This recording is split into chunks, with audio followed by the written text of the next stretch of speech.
We were talking earlier that outside it's a pea soup, you can't even see the next building. And that's a pretty good analogy with the market from my perspective. It's seldom easy to see what's coming. You only get a little kind of glimpse through what they used to call the fog of war. And now you don't even get that glimpse. All the old ratios don't seem to work for a variety of reasons, but you start with COVID. COVID rattled the world to its bones, and then the COVID stimulus was an order of magnitude bigger than anything we had ever seen. And it ended up with trillions of dollars in very weird hands. People who were bored and forced to be at home with nothing to do but speculate on stocks, and they did. And it stayed that way. So even in the recent decline, the selling was by institutions, the buying was by individuals. This is incredibly new. So that's influence number one. The second great difference here that's also changed all the traditional responses is the introduction of AI, which really came to be recognized with ChatGPT in October 22.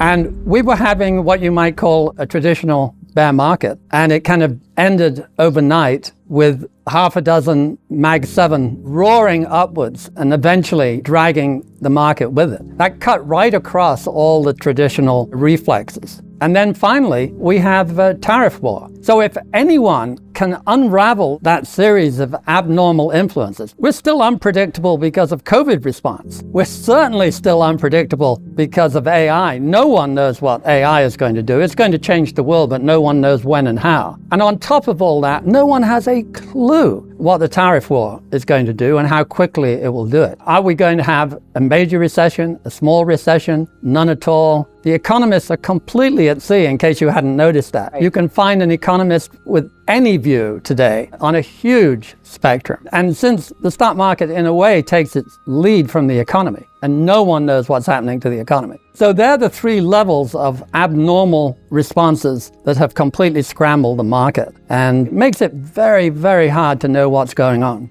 Well, the single thing all three have in common is that they should increase your respect for risk, volatility, uncertainty. Be more careful than normal. That's kind of round one. And then round two, you back down to looking at more traditional views of the market. And the ones I respect the most, the ones that have provably the best predictable record over 7, 8, 9, 10 years, they all say that the market is about as high in December recently as it has ever been in history, higher than 1929, and at least as high as 2000 and as high as the recent peak in December 21. But the most predictable ones are variants of the total market cap versus the GDP, which is said to be Warren Buffett's favorite. And there are fairly elegant, serious variants of that. And Hussman does a very well worked out variant, which he believes is the single most predictive. And I have no reason to doubt it, since we have a very similar model at GMO. And that suggests that the market could easily go down by 50% and be well within its historical boundary. That would not be a colossal low. A colossal low, I've been through a couple, 1982, 1974. They sold at 7 times depressed earnings. The market, by the way, loves double counting. When it has peak profit margins, it has peak PEs. And when it has terrible profit margins like 74, it has terrible PEs. So 7 times terrible earnings goes up to 35 times wonderful earnings in 2000,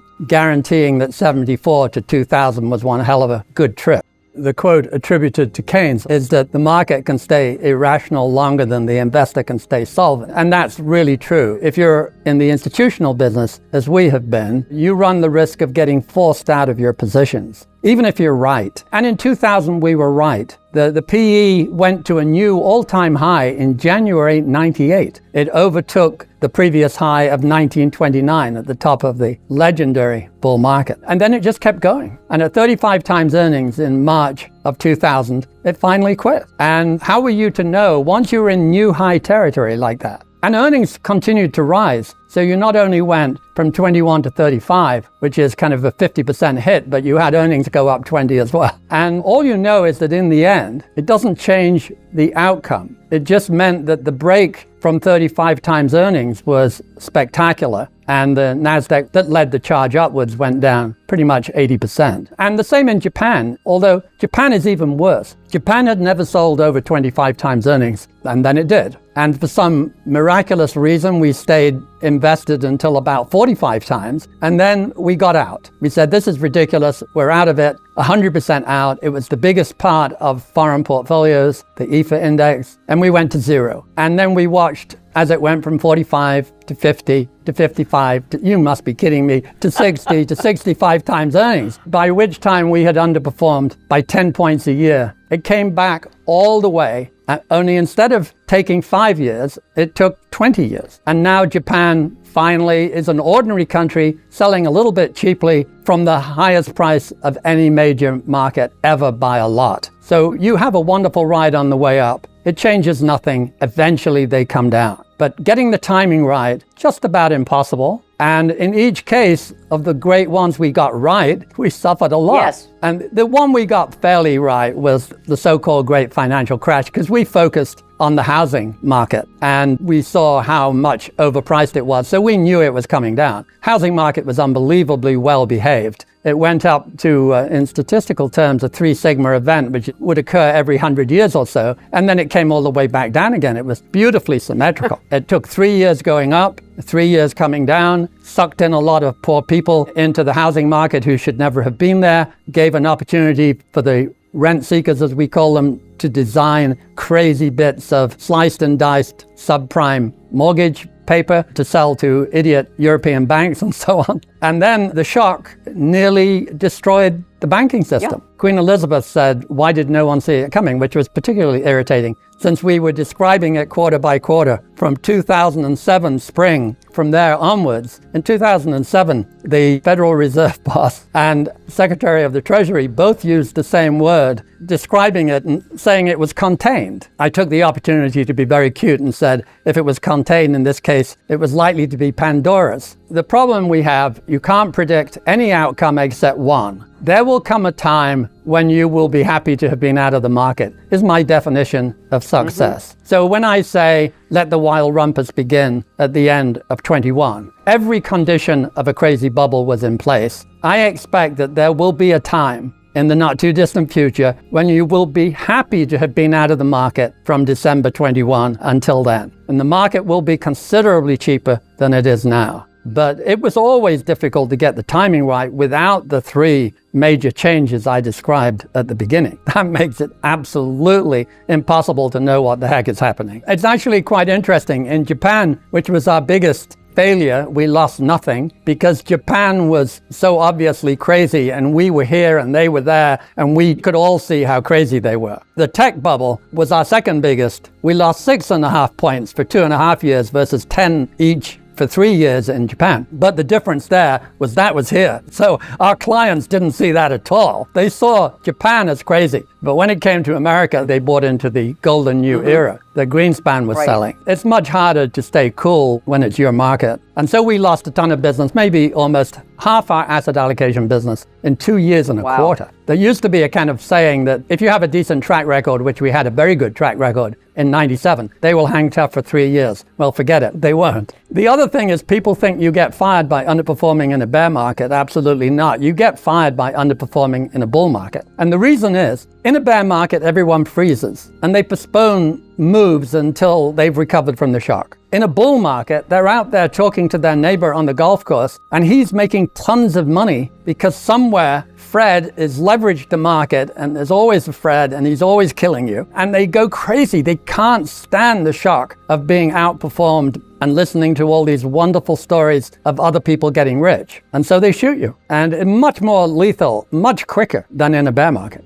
I think the speculation after COVID stimulus was more impressive than anything we have seen. Right. All that speculative money from the COVID stimulus, where they were hopping around saying, AMC, let's take it to the moon. And the thing was going up 40 times in 2 weeks, becoming billions of dollars and forcing the poor hedge fund guys into jumping out of the window. There's no way you can calculate things like that. It was on such a scale and there were so many of them, each one more ridiculous than the next. I think that was a good candidate for beating 1929. The market itself never corrected. It was beginning to in 22, of course. That was a major 25% wipeout. And in that, the growth stocks came down 50% in a hurry. But then they rallied so much with AI that they got it all back in the following year, stabilized the whole market again, which went to new highs. So there's no precedent for this kind of bubble within a bubble. We had all the frenzy, all the speculation. We had the thing bust. We had a lot of the flakes go to nothing. We had the growth stocks come down 50%. And then they rewrite the novel with AI. And AI, of course, is the real McCoy in the sense it's a major, major development. And people say, well, then it's not a bubble. And I say, it's quite the reverse. The great inventions, like railroads, and I'm told the canals even before them, internet, the more you could see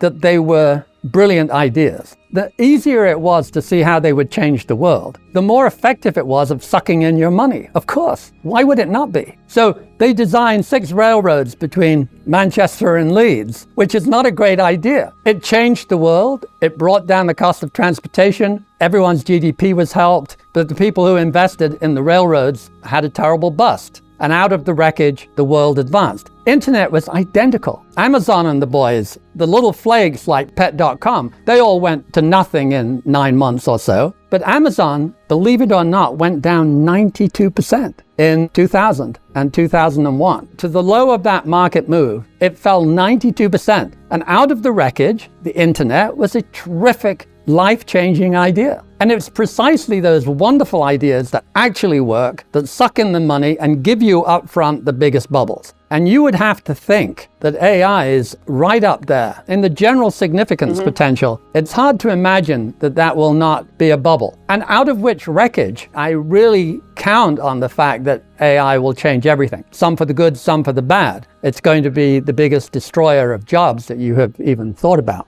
What should you do now? The stock market is gloriously overpriced in the US, but foreign stocks are perfectly reasonable. And when you have a major bubble, you also have incredible stretching of traditional relationships. So the gap between value and growth is as big as it gets. It's in the top few percentile of history. And the gap between foreign and the US is at or close to an all-time record. So these are the things you have to do. Emphasize value, emphasize non-US. And if you're in the US, and you have to be, the thing to do is concentrate on risk. One way to do that is high quality. High quality has less debt. If the economy goes into the tank, and it may well do just that because of the tariff war and other problems, record debt and so on, you do not want to have debt. And high quality companies have very little. And you want to have high profit margins so they can be squeezed without sending you out of business. Climate and resources have been utterly crushed, even if they are American securities. A lot of them are not. And resources not only unprecedentedly cheap, but they are the only group that tends to be uncorrelated to the broad market. As in, on a 10-year basis, they have no positive correlation at all. That is the only group.